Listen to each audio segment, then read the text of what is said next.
నమస్తే అండి, నేను మీ అర్చన.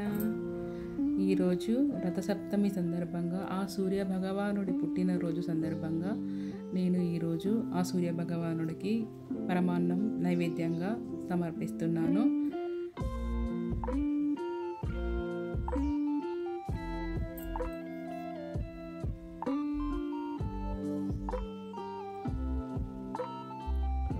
ముందుగా ఒక ఇత్తడి గిన్నె తీసుకొని దానికి పసుపు అలంకరించుకొని ఈ విధంగా పసుపును అలంకరించుకోవాలి.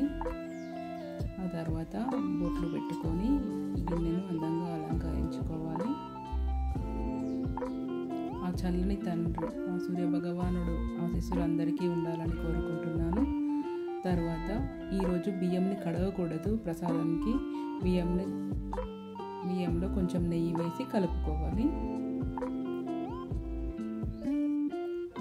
ఈరోజు ప్రసాదంగా ఉండే బియ్యంని ఎట్టి పరిస్థితుల్లోనూ కడగకూడదు. ఆ తర్వాత నేను కట్టెల పొయ్యి మీద ప్రసాదం చేస్తున్నాను. ఈ గిన్నె పెట్టుకొని పాలు పోసుకోవాలి. ఆ తండ్రికి చాలా ఇష్టం ఈరోజు పరమాన్నం. ఈ విధంగా పాలు పోసుకొని అక్కడే కూర్చున్నాను నేను భగవానుడిని తలుచుకుంటూ. చూడండి, సూర్య భగవానుడు మా ఇంట్లో కిరణాలు ఎలా పడుతున్నాయో. ఇలా ఇక్కడ బెల్లం తురుము అన్నీ రెడీగా పెట్టుకున్నాను. పాలు పొంగొస్తున్నాయి, చూడండి ఎంత బాగా పొంగినాయో. ఈ పాలు పొంగిన తర్వాత అందులో నెయ్యి కలుపుకున్న బియ్యం 3 గుప్పలు ఫస్ట్ వేసుకొని తర్వాతది మొత్తం వేసేసాను.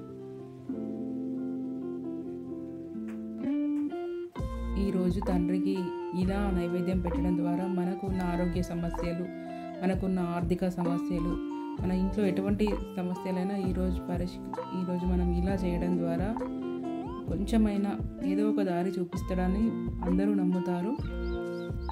నేను ఇది 4 సంవత్సరాల నుండి చేస్తున్నాను. నాకైతే చాలా మంచిగా అనిపిస్తుంది.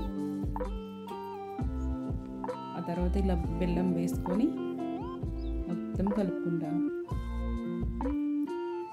ఇది చేస్తుంటూనే ఎంత మంచి వాసన వస్తుందో. భగవంతుడి కరుణ కటాక్షాలన్నీ ఈ ప్రసాదంలోనే ఉన్నట్టుంటాయి. ప్రసాదం తిన్న తర్వాత అమృతంలాగా ఉంటుంది.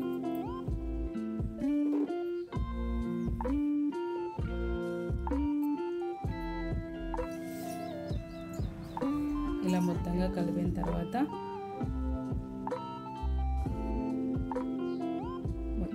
మొత్తం ఎసరంతా పోయేసరికి కాసేపు ఉంచుకోవాలి. తర్వాత నెయ్యి వేసేసుకొని కలుపుకోవాలి. కాసేపు అయిన తర్వాత దించేసి ఆ సూర్య భగవానుడి కిరణాలు ఈ ప్రసాదంలో పడేటట్టు తండ్రికి చూపించేటట్టు ఆరు బయట పెట్టాలి.